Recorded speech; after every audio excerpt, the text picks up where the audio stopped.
Netcasts you love. From people you trust. This is Twit. Bandwidth for Know-How is brought to you by CashFly at CACHEFLY.com. This episode of Know-How is brought to you by Lynda.com. Learn what you want when you want, with access to over 2,700 high-quality online courses, all for one low monthly price. To try it free for 7 days, visit lynda.com/knowhow. That's LYNDA.com/knowhow.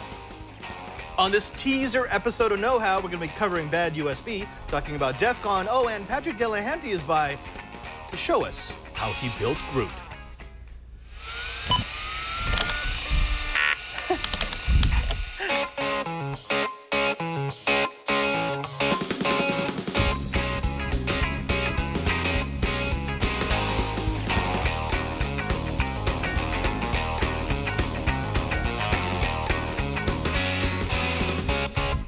Welcome to Know-How. It's the Guardians of the Galaxy show where we bring out some of our geek projects that we've been working on and then maybe give you the knowledge to pour in that knowledge hole. Right. Yeah. Right. When we're not busy dancing. Exactly. I'm Father Robert Ballister, the digital Jesuit. And I'm Brian Burnett. And for the next half hour or so, we're going to show you some of the things that we've been doing and actually show you Defcon and Black Hat coverage, as well as maybe a little project that one of our very own has made that's kind of gone viral. Yeah, it's been everywhere. But before we get to the good stuff, maybe you should tell us about the scary stuff that you brought back from Defcon. Yeah, now, Defcon is normally sort of, it's my Disneyland. I love going to Defcon and Black Hat because it's my people, right? It's security professionals. It's people who like to hack things apart.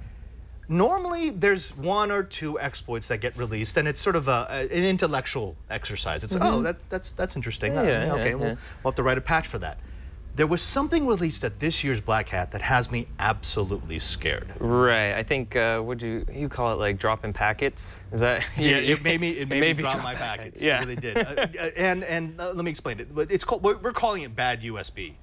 It's really a vulnerability that two researchers from Germany by the name of Carsten Knoll and Jakob Lell, who I actually interviewed at Black Hat, they discovered that the way that USB is built has a horrible hole.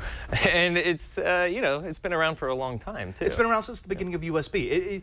This is what's so scary. It's not really an exploit. It's using the USB standard to do something that we didn't want it to do. Right. Yeah. Something that wasn't foreseen. Exactly. So take a look at the overhead shot here, Alex, and what you're going to see, these are just some standard USB flash drives. This is what we're used to. This is a 64 gigabyte one. This is a 32 gigabyte one. They go all the way from USB 1 to USB 3 here.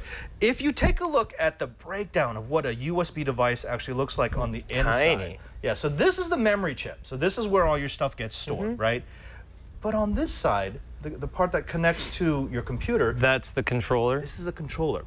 A lot of people don't think about this, but your USB device, be it a flash drive, a printer, a keyboard, whatever, has to have a controller. And a controller... It's like a mini computer? It's a computer, right? This is an embedded computer that runs an operating system that's determined by its firmware. Right. It has a firmware, which can, now that you found out, be replaced. Right. Yeah. Now, reprogramming the firmware was always part of USB. Right. It's what makes USB so flexible. That's why we can have USB keyboards and USB mice and USB this and that, etc. Think about all the USB devices that you connect to. Right. The problem is the way that this thing was designed is the system. So your computer can see the controller. That's the part that interfaces with the system. Right. But it can't see what's after the controller. So let's say it's a printer. It could see the interface to the printer, but it can't actually talk to the component parts of the printer, or a hard drive, or a flash drive, or a web camera. It's the same thing. The system can talk to the controller for the device, but it can't talk to the device itself. That's the way USB was created. Wow. Okay. Okay. Here's the vulnerability. They figured out that you can reprogram the firmware on this controller. It's a part of USB. Right. To make it do bad things. Bad things. Wow. Okay. And there's no way of detecting it either. Yeah, unfortunately, there's not. So what they showed us, the demonstration that they showed us, and actually, if you want to see the full demonstration, you can go to the YouTube page for This Week in Enterprise Tech, youtube.com/Twiet. We're going to put the full interview and the full Q&A that we had with them. It's over an hour and a half of material.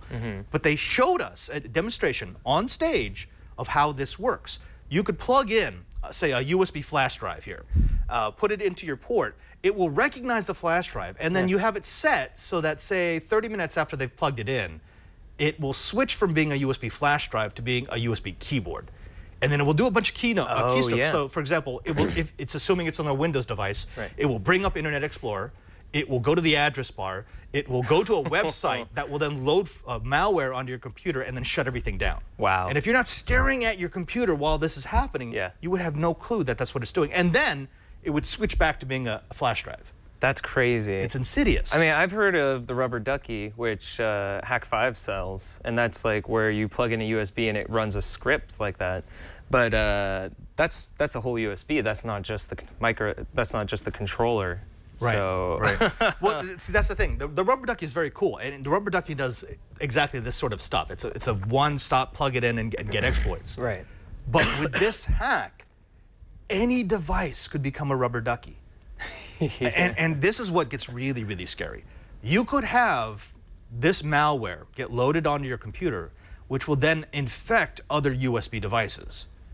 So then your keyboard, your mouse. And then, exactly. So then you take your mouse and you plug it into another computer, and then that one. And that one's infected. And that's the other thing. When you look at your laptop is actually a collection of USB devices. Oh, yeah. The web camera, the keyboard, the mouse, the card reader. Right. Those all have controllers with firmware that can be owned. And once they get owned, it means now your computer is owned. So any device you plug into your computer, a printer, it's now owned. Any computer plugs into that printer, it's now owned. That computer plugs into a hard drive, that's now owned. And so on and so forth. Go down the chain. I think I just dropped some packets, Padre. You absolutely dropped some packets. That is scary. Now, wait, that's not the scary part, because we've seen exploits like this. Yeah. And yes, they are scary, but there's always a way around them, right? Oh, I can detect it. I look for the signature. Right. No. Unless you're really, we were talking, if you monitor maybe your network traffic very closely, but who's going to do that? Yeah. Now, there were three suggestions that were given to the presenters during the keynote for Black Hat. The first one was, well, why not run an antivirus? The second one was, well, why not copy over good firmware so that you can get yourself reflash it. And then the third one was, why not make these devices non-programmable? Let's cover them one by one. Okay, so the first one. The antivirus. Antivirus. So you run antiviruses on your computer. Right. Every once in a while, right? Yeah, definitely, at least once a week. Okay. Here's the problem with trying to run an antivirus to find this particular malware.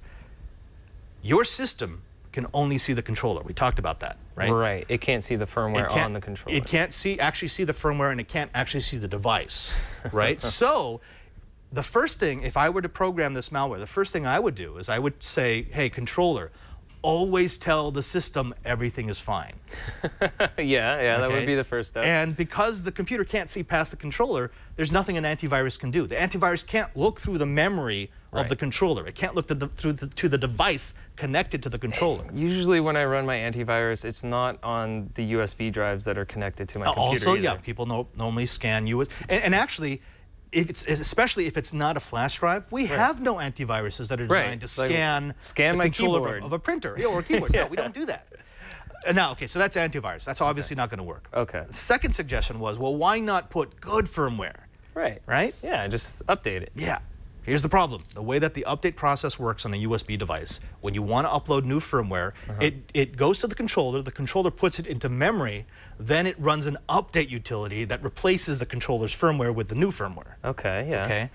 Again, if I have written the malware, I will write it. Don't do that. Yeah, say, no, hey, here's what you do. Take the new firmware, take the revision number, put that on top of yourself, and discard everything else. And so now, even though I think I've updated the firmware, if my computer checks the firmware revision, it will look right, but the controller will just say, oh yeah, no, I'm updated. Yeah, oh, wow. I'm totally updated. Okay, and then there was one more, wasn't there? The last one, and this is the one that a lot of people is gaining traction, make it non-programmable. And that would work. But then that means the USB devices that we use are less flexible, right? Yeah, think about it. I mean, how many times, because like, for example, your phone. Your phone is a USB device. It has a USB controller. Right. Every once in a while, you'll have to update the firmware because there's an exploit that someone found. Well, if you make it non-programmable, you can't. You're update stuck. Yeah. You would have to believe that the firmware they gave you out of the factory was 100% right, because there's nothing you can do to change it. Wow. Yeah, it's kind of a... Yeah. And then the other problem is, even if you did that, there are literally billions of USB devices on the market, none of which can be fixed by that. Wow. So moving on from this point, is the only security fix to redesign the way USBs work then? Well, that's the thing. We don't know if we want to do that, because the way that they're designed, they're so flexible. We like the flexibility of USB. What Jakob and Carson were saying is, you know, you're not going to get rid of all the USB devices in the world. People aren't just going to get rid of them en masse. We could start making devices non-programmable, at least the ones that don't need to be programmable. But that's also probably not going to work. He said the only way that this is going to happen is if people start being more cautious about what you do with a USB device. Never share a USB device, which is a problem, because that's what we do with them. Right. You know, do things like, for example, if I want to give data to you, copy it onto an SD card instead of a USB device, because an SD card doesn't have the same vulnerability. Oh, an SD card doesn't have the controller. There's no controller in it. It's just a big stack of memory. So what if you were fairly certain that your USB wasn't compromised, and you wrote your own firmware, basically like the malware that can get on here, and just said, don't ever update this. And then, so then if it does try to get, something tries to infect it, it just does the same thing that the malware would do? But again, the controller is owned. So what if you personally own the controller? You would have to have built it. Yeah. You would have had to assemble it. You would have had to have been there to program it and been there to make sure that the controller got the right firmware. That's the other thing. I mean, we know this. We're kind of paranoid now, but we understand that things are being compromised at the factory or in transit to us. Yeah. You know, I don't want to rehash hardware compromises, which is a lot harder to detect. Yeah. But I think I have a solution for not getting. Just throw those away. Just get rid of them. They're gone. One problem. What? You still have USB devices in your computer. Fudge. Okay. All right. So, unfortunately, we don't have a good solution for you. We don't have a know-how. We just wanted to scare. But this is one of those things where I think people should know. People should understand right now that, yeah, there's a major problem with USB, that you have to be aware of this and be a little bit scared. Yeah. You know, one of the things that it was big at Black Hat and Defcon, when you go to these conferences, normally everyone gives you their press kit on USB. And people were like, no, thank you. No. Well, I mean, that was a rule of thumb even before I heard this, was don't plug in random USBs that you find into your computer. But I mean, it used to be, well, okay, what I'll do is I had a separate computer that all it did was I'd plug a USB drive in it and it would wipe it. And okay. And I'd say, okay, well, I'm it's safe fine now. now. But now I can't wipe the controller, so. Right. Yeah. Oof. Scary. Now. All right, now that we've scared the pants off of you, we want to take a little bit of break before we get to, I'd say it's our main event. This last week has seen a lot of buzz from a device that one of our very own, Patrick Djelahanty, built. Woo! It's a little baby Groot from the movie Guardians of the Galaxy. He's going to give us a tease. It's not the step-by-step yet, but he's going to give us a tease into what it took to make baby Groot. And it's surprisingly simple. It's surprisingly You just have to be creative. And well, the mechanics are simple. The art part is probably the hardest thing. Which you have to give credit to Svet, his fiance. Yeah, no, it was fantastic. But before we do that, let's talk about the first sponsor of Know How. And of course, we being the folks that try to fill your knowledge hole, Linda should be in that hole. That's right. We may have to cut that out. Lynda.com is the repository for online knowledge on the internet. Now, what I love about Lynda is that not only is it a one-stop shop for everything you want to know, but it's also a one-stop shop for everything that you might want to be reminded of. That's what Lynda's about. It's not just a textbook that's online. It's an experience, and it's an interactive learning process. And Lynda.com is pretty much the best that there is. Now, Lynda.com helps keep you up to date with software, learn brand new skills, and explore new hobbies with easy-to-follow video tutorials. Whether you want to take pictures and video with your DSLR, learn the programming skills necessary to develop your own mobile app, or say some bad USB firmware, or edit your own video footage using Final Cut Pro 10 or Premiere, Lynda.com offers thousands of video courses in a variety of topics. For any software you might rely upon, including Microsoft Office, Adobe Creative Cloud, Final Cut Pro, Logic Pro, and more, Lynda helps you stay current with product updates to learn how to be more efficient and productive in your professional or personal life. Lynda.com recently released a new iPhone and iPad app for iOS 7 and enhanced their Android app to provide Chromecast support. The iOS app includes a more visual, intuitive interface, and both new apps offer online course and video viewing, which allows you to learn in any environment. Lynda.com users can also move seamlessly between mobile and desktop applications, which means you're never bound to a single device or a single location. You learn when you want to, where you want to, how you want to. Now, one of the courses that we've been getting into, Alex is going to show you this right now, is, well, we've been trying to look at Adobe Premiere. We are switching over here in the Brick House to all new machines. We're leaving Final Cut Pro on a Mac and going over to Adobe Premiere on Windows boxes. Well, we need our staff to get learned up. The subjects are the same, the process is the same, but sometimes you need to get that minutia, the little details that get lost when you make the transition. And Lynda.com has been absolutely invaluable. Now, Lynda has over 2,700 courses with more added weekly, and all their courses are produced at the highest quality. Not like those homemade YouTube videos, which I love, but sometimes you want really good audio and really good lighting and really good video production values. That's what Lynda gives you. Lynda, the instructors are accomplished professionals at the top of their fields, and they're passionate about teaching. They have courses for all experience levels, from beginner to intermediate and advanced, and you get to watch from your computer, your tablet, or mobile device. Whether you have 15 minutes or 15 hours, each course is structured so that you can learn from start to finish. And you can also search the transcripts to find quick answers or read along with the video. Finally, Lynda.com offers certificates of completion when you finish a course, which you can publish to your LinkedIn profile, which is great if you're looking for a job and you want to show people the skills that you've learned along the way with Lynda. So here's what we want you to do. Learn something new. Go ahead and do it. Pour something into that knowledge hole with Lynda.com. It's only $25 a month for access to the entire Lynda.com course library, or for $37.50 a month, you can subscribe to the premium plan, which includes exercise files that let you follow along with the instructor's projects using the exact same assets. And you can try Lynda.com right now with a free 7-day trial. Visit lynda.com/knowhow to access the entire library. That's over 2,700 courses free for 7 days. It's all at lynda.com/knowhow. And we thank Lynda for their support of Know-How. And filling your knowledge hole. And filling your knowledge hole.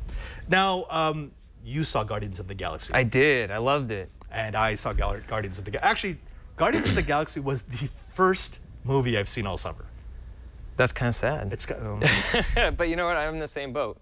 Because there hasn't been a lot of movies that have come out that I've been excited about, really. Right. So when I saw Guardians, and I like Chris Pratt. Is that trailer? It was that, the trailer, 70s, yes. 80s music? I think we played that on the live stream a few times. I think so. Ooga chaka, ooga, ooga. And for me, it was the whole idea of expanding the Marvel Universe. Right, which you were really geeking out in that. Yeah, I talked about this all about the Infinity Stones. The Infinity Stones, yeah. Oh, I mean, it's a childhood thing, and to see a company that actually understands what you do with a comic book. Right. I mean, Superman, Batman, decent, great movies, but they weren't comic book movies. The Marvel movies have really been comic book movies, and I kind of enjoy that. I like the humor in it. It was a very funny movie too. But we're not here to talk about Guardians of the Galaxy. We're here to talk about one particular Guardian of the Galaxy. And I am Groot. Groot. I'm Groot. Definitely one of the cooler characters in the movie. Yeah. But our own Patrick Djelahanty.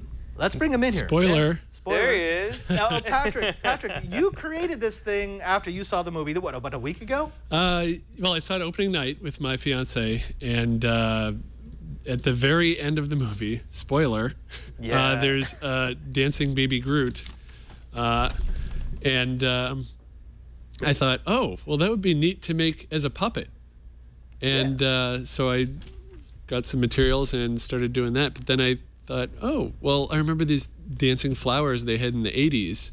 I could just build it on top of that. Right, and then just mold like a custom head to that? Yeah. And so I searched on eBay and found a moving and grooving flower. Moving and grooving. And yeah, that's what it originally looked like. I can see why you swapped the head. Yeah, I cut that head off with scissors, and it was very fun. I hope you burned it afterwards. I went right in the trash. It's already been picked up, and it's in the dump now. And it had that pink, puffy flower pot at the bottom. And I had no idea what was under that, so I thought maybe I'll have to do a new pot. So I cut everything off. Nice. And all I had left was the stem. And the stem would just dance on its own. It was kind of weird. But yeah, I built everything right off that base. And so one trip, after I got that for $27 on eBay, and by the way, good luck finding one now. Right. I went to a trip to Michael's, and I bought everything for about $10. Okay, when you say everything, what do you need to make a baby Groot? I mean, of course, there's the pot, but then, and I can get that. That's mechanical. It's electrical. But now here comes the artistry stuff. So show me the artistry.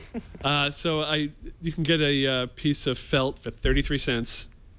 So a big spender here. And then that's what I used for the body. I just wrapped it around, had a piece cut, but I wrapped it diagonally. And then I wrapped it in twine. It's just fall twine. It's kind of a brownish green. And this was $3. And so that's just wrapped around the body. And for the head, my fiance used Model Magic. So it's just this kind of foamy clay. It's very lightweight. And it stays relatively soft even after it dries. And so she sculpted it.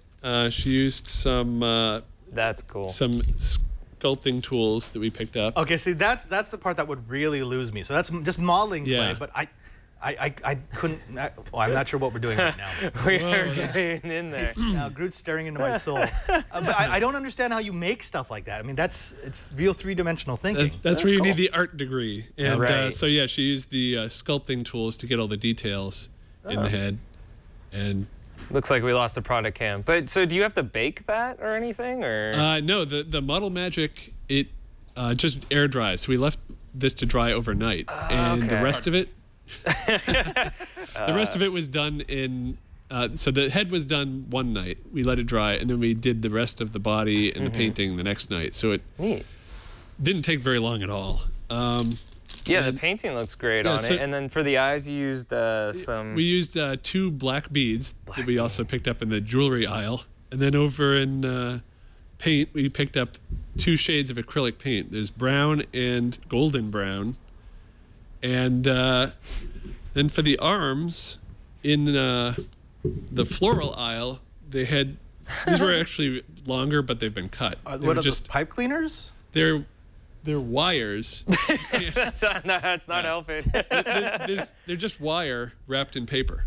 Oh, okay. And so that's what we used on the arms here. And I kind of braided them and then wrapped them in twine. It's a nice effect. And we just threw paint on the whole thing. Most of the detail in the paint was spent on the face, obviously. And I tried to make the bottom of the body darker and the top lighter, and then painted the arms to make it a uniform color. And then I covered the old dirt in the pot with some more felt. Have you been contacted by Marvel yet and Disney for no, I haven't. infringement? I haven't been contacted by Marvel directly, but I know that there's people at Marvel that know about this. Right. We have people who have been in the studio have told us that. Yeah, and I've seen people on Twitter who've alerted them to it. So thanks for that. And yeah, I'm not going to be selling it because I would be sued so fast. Apparently, there's people that have made just clay Groots that don't move for your garden or whatever. That's ridiculous. They've already had takedown notices for their Etsy pages. Wow. Now, we just wanted to tease the audience a little bit, and you're going to be giving us a step-by-step as soon as you can find another one of those. Pretty simple. That may be difficult. But, but yeah, and I printed out this at full size based on the size of the stem, just so that I could get reference for the size of the head, the arms. Smart. So total cost of this, what would you say? Like around $35? Probably around 40. The dancing flower was 27, and everything else is around 10 bucks. And it took you a couple evenings to kind of put it together? Yeah, yeah. And then we brought it to Stockton Con and met Timothy Green II, who worked on Guardians of the Galaxy, the comic. And he liked it? He loved it. And I get... Photobomb. Wait. Is this thing just going around with you? Next picture. Next picture. Yeah, we went to sushi because I didn't want to leave him in the car, so I brought him in. Oh, yeah, I'm sure he appreciated that. That's cool. This Groot is just now going to be going, and Rocket Raccoon yeah, is going to be going with you everywhere. I assume it's going to Dragon Con. Yes, he's going to Dragon Con. Please don't touch him. Fantastic. Patrick Djelahanty, we want to thank you very much for coming on the show to share this make with us. It's, it's funny because we do a lot of really technical stuff with a lot of steps. Right. That's kind of hardcore geek. And that was like... This brings me the most joy of any project we've seen on the show. It made me so happy the first day I saw that Groot, too. I know, right? Yeah, and it's been on so many different websites already. I've lost track. Yeah. I search for my name and Groot, and there's just so many results that come up. And as soon as you do get another one of those potted plants, so will you come back on the show to show us an actual step-by-step? Absolutely. I mean, worst case scenario, I can do it on top of a broom handle. Well, what I want to do is have like an arts and crafts session in the studio, and we all try and build our own Groots. Oh, that would be fun. Look so bad. Yeah. Well, yeah, yours is going to look bad. I have no artistic ability. What if we just made puppets? Maybe Svet can come in and kind of help you with yours. Yeah, I get to cheat that way. Fantastic. Well, now we want to give you a little something, the last bit from Maker Faire. This was the last thing that I thought was really fun from the Maker Faire 2014 in San Mateo. When we come back, I'm going to share some secrets of Defcon, but before that, have you ever really wanted to see a sound wave? Yes. Yes. Is that the cue? That's yes. The cue. That was the cue. I want to see it. Where is it? Is it in there?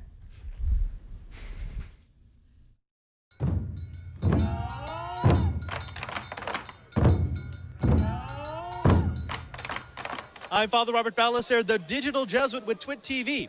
Now, one of the things here at Maker Faire that we're all about is finding new ways to introduce science topics to the youngins. And here we have one from Norman Tuck. This is an exhibit that you find at the Exploratorium. Now, what exactly does this do? Well, these strings can vibrate at a certain frequency. We all know that, right? And that's why they make sound. If I were to hold up this microphone right now, you'd hear this. The problem is, if you try to tell someone that these are sound waves, they may or may not understand you. Now, you could show them by using a strobe. If you strobe a light on this, you'll actually see the individual waves, or you could do this. Spinning the drum is essentially a strobe light. Now, the cool thing about this exhibit is I can, with this pedal, change the frequency of the sound waves as they travel through these strings so that they can get a visual representation of what a sound wave actually looks like. Just one of the few things that you'll see here at Maker Faire 2014. Yeah, I really want to thank everyone at Maker Faire who helped us take all that footage. It was a lot of fun, and you should come with us next time. Yeah, I think the only reason I didn't make it was my dog's tooth. Yeah, his tooth was falling out. So. But yeah, that looks really cool. And I've seen the where you take an iPhone and you put it over a guitar and you can see the sound wave also. Right. Yeah, there's a lot of different ways to do it. What I liked about that was it's really low tech. I mean, it's a spinning drum with some white and black lines painted on it, and then you have got a string that actually vibrates at a certain frequency. So yeah, it's one of these little projects that I think any kid can make. Right, and it helps you visualize it a lot more. Yeah, it's cool. Yeah. All right, now let's step away from Maker Faire and talk about the new hotness. Now, I already shared with you the scariest thing I learned at Black Hat, but now let's talk a little bit about Defcon. Right. So you get press passes and stuff, but these don't look like normal press passes to me. Yeah, actually, okay, if you look at the overhead right now, this is what the badges look like at Defcon. You don't need no stinking badges. This one was from 2 years ago. This was from Defcon 20. Now, it actually looks like this in its original form. This is a conference badge. So if you go to the show, you need to have a badge in order to get into the talks, in order to get into the show itself. It's actually a microcomputer. Now, what I really liked about this was it didn't come in this form. You actually had to it came in this form, but you had to solder on like the battery pack and the PS2 ports and the VGA ports to get the full functionality out of it. This is a. Did you bring your own VGA ports and stuff? Yeah, of course. Oh, right. Who doesn't? Who doesn't take those to every convention? Exactly. Right. Now, it wasn't just fun. This is what we had from Defcon 21. This is it's a printed circuit board, and it looks like there's no circuitry on it, but there was actually a little trick to using this, and I'll talk about that in a little bit. Okay. Come back to the wide shot. I want to explain something about Defcon. Defcon has this thing called the Crypto Challenge. Okay, yeah. And it runs from the beginning of the show all the way to the end. And the idea is the Lost, who is the artist who creates all this wonderful stuff for Defcon, embeds a encrypted message that you must hand to him.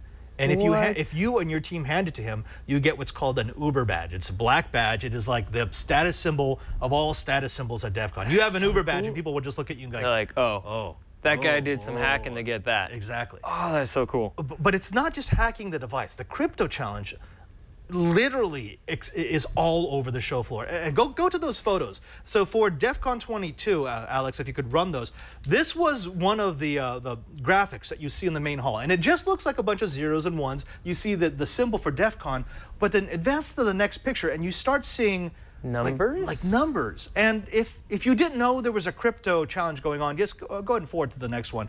You wouldn't understand what they are. But yeah, you just say, oh, this is a cool design. A cool design with a couple of numbers. But no, that's not how it works on Defcon. At Defcon, everything has some sort of meaning. Now, I'm not going to guide you through the entire Crypto Challenge because that would probably take an entire episode in and of itself. But needless to say, it's fun. Yeah, it's like an Easter egg hunt or a scavenger thing, but like on another high-tech mystery scale. Yeah. There are people who come to Defcon and this is all they do. They don't go to any of the talks. I could see that. They don't go to any of the workshops. Yeah. They sit there with their team and they just hack away. Now, exactly, just like Cheever.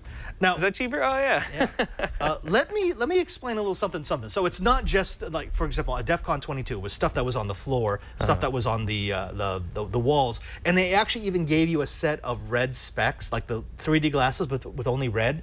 And as you're looking around the hall, there are things that are written on the wall that you can see that were part of the Crypto Challenge. Oh, that's crazy. I gotta go next year. Now, everyone thought, okay, the badge always figures prominently into the Crypto Challenge, right? What they didn't realize for Defcon 22 was that the lanyard also featured prominently. There's actually a code embedded into the lanyard. Oh, yeah. See all these little dashes and dats? Is that like the old computer card kind of thing? No, kind is that something else? This is a slightly, I mean, it's super, super obscure. Yeah, like, and that's why you need a team. Someone actually just recognized it, like, oh, this is that old Turing code. Got it. What? Yeah. Now, it's not just that. I mean, if you look at this badge, there was a sequence of numbers at the bottom, and actually you get it on the Defcon 22 badge as well. There's a sequence, and this is all part of the encryption scheme. Now, Lost is a funny guy. He doesn't want to make any single cryptological challenge within the whole Crypto Challenge too tough. Right. So this is not actually that hard. This is just this is an ASCII offset. 0606? Right. But what happens is when you combine a bunch of really easy challenges, you get one really, really hard challenge. Let me show you just a tiny tad of what this looks like. So this has a USB interface. Whoa. We talked about this. We talked about this, but okay. Yeah, it's Defcon. You gotta take some chances. You're gonna get hacked. So what we did was, if you plug this, okay, so go ahead and go to the overhead. So right now it's running through its little display light thing. If I plug this in, like like this, there we go. Suddenly it stops, and people started going, oh, I wonder what that is. Why would it stop doing the demonstration? Well, the reason why it stopped doing the demonstration is now it's actually pumping messages over the USB port of my computer. And Alex, if you go ahead and go to my computer, we're going to use a client here called TerraTerm. TerraTerm? TerraTerm. What is it called? TerraTerm. Oh, okay. Oh, no, I actually want us to prod. There we go. Hold on, Butcher. 1 second. There we go. All right, so TerraTerm is just it's a serial communications protocol, right? So I know that this device is on COM port 3. So I'm going to switch over to COM port 3. Oh, I just canceled that. and we're going to see what it's actually sending us. And so this is what the. Hold on. I'm having. This is live television. This is live folks. television, and I'm having clicking issues. There we go.